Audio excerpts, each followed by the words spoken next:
It's Local Edition. My name is Brad Pomerance in Sacramento, joined today by Ted Gaines, member of the California State Senate. And sir, the governor recently issued his proposed state budget for 17-18. Some plaudits from Republicans. They appreciated the fiscal discipline at some level, but some concerns as well. Talk us through that, sir. Well, I appreciate the governor's rainy day fund, Right. and would encourage that we put more money into that rainy day fund. Certainly we have priorities for transportation, and I would argue with the surpluses that we've had over the last couple of years that there was plenty of money to increase transportation funding dramatically, and that has not happened. Instead, we're going to look at increasing fees and taxes on Californians. Well, let's talk about that, because transportation continues to be a sore spot for Democrats and Republicans in the state capitol. What your Democratic friends would say is, look, the gas tax has not been increased since 1992 or 4, no inflation kickers.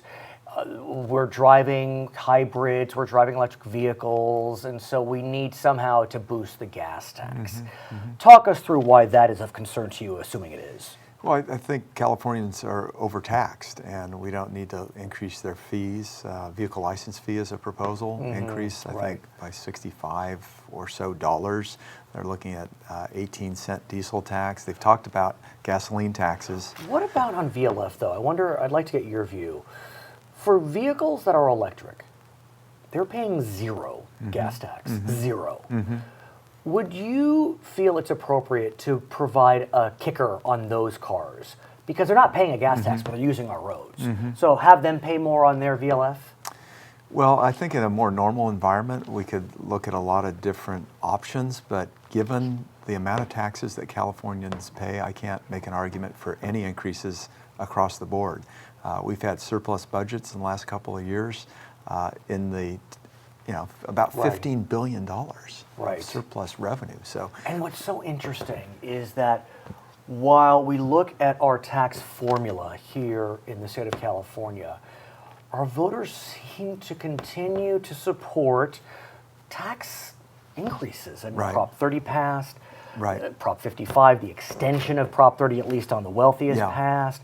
The bonds were passing up and down the state. But yet there's a hue and cry about we're overtaxed, but you're voting for them. Right. What do you make of that schizophrenia, sir? Socialism is great. Other people's money. And what happened with the extension of Prop 30 is they're taxing someone else. Right. And it's not surprising. It's the tax on the wealthiest, and the sales tax sunsetted. That's right. So the question is that really good for the California economy and Californians when we have the highest poverty rate in the nation? Right. And we have a homeless crisis that is really running rampant, not just in our big urban centers. I want to also talk about the drought, or what some would say the prior drought, at least here in Northern California where we are today. It's quite remarkable how well we have done this year in terms of our rainfall. It's still early, but Lake Shasta's at 82% and releasing. Lake Oroville's at 77% and releasing. Folsom Lake is looking great. Even Mono Lake is in good shape.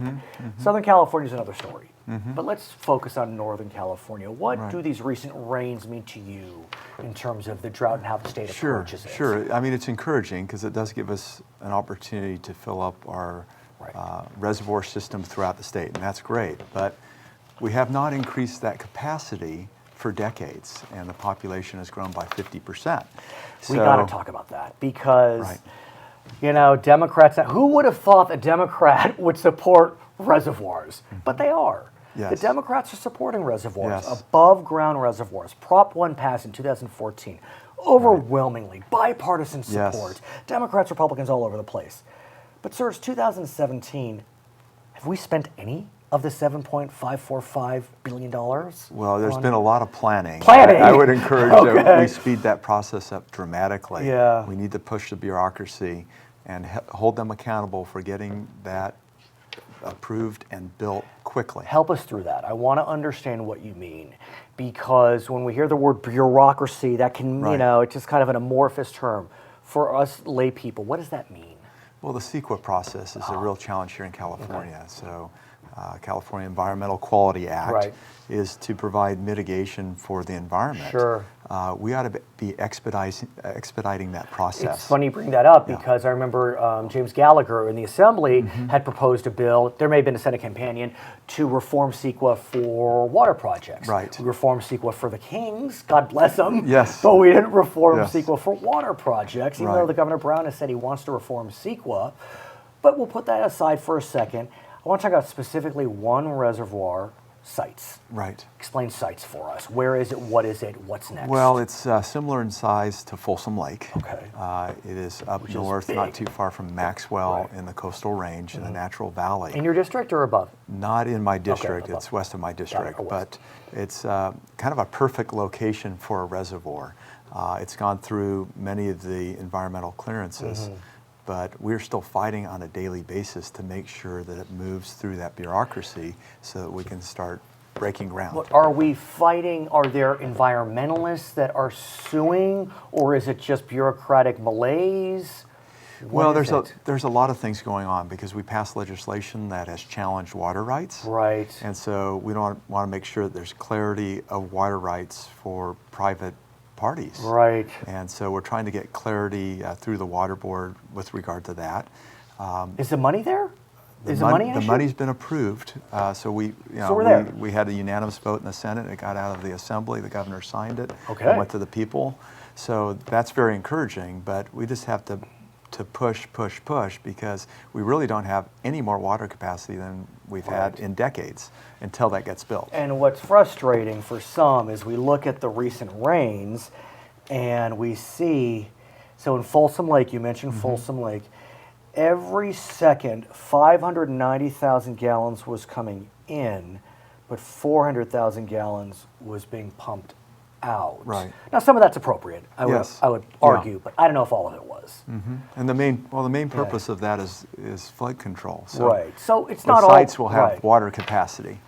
I want to talk about more the interaction between the state and federal government. The new administration suggests they may help with infrastructure projects. Okay, we'll see, maybe sites and otherwise. But your colleagues in the Senate and in the Assembly decided to retain Eric Holder, former Attorney General, not for any specific piece of litigation, just he's on retention, he's on retainer. What do you make of that, sir? I think it was unnecessary. I'm very concerned about taxpayer money being spent that way. We have Attorney General Becerra, who plays that role, and he's got, I think, 1,100 employees. Several hundred of those are attorneys. And he's been very clear in terms of where he stands. The governor, had the right to make that appointment. Which I understand has received generally bipartisan support. I mean, there's some concerns, but generally y'all think he's pretty bipartisan. It's understandable as to why the governor would make that appointment. But with Eric Holder, I don't understand that. Why are we spending the money? Where's the money coming from? Does the legislature have that authority? We knew nothing about it as Republicans. And one could argue it's an aggressive move. Right.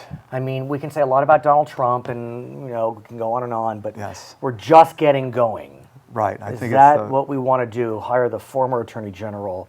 I don't know. The wrong message to send to President Trump. I think we ought to be having open arms and figuring out how we can work with him as Californians on a bipartisan basis, both Republicans and Democrats. Do you see that? I don't see that. They're going, my colleagues across the aisle are going the opposite direction, and I think they're painting themselves into a corner in terms of their ability to negotiate. You'll come back? Yes. Yeah, he is Ted Gaines. He's a member of the California State Senate. My name is Brad Pomerance. We're so glad you joined us from Sacramento on Local Edition.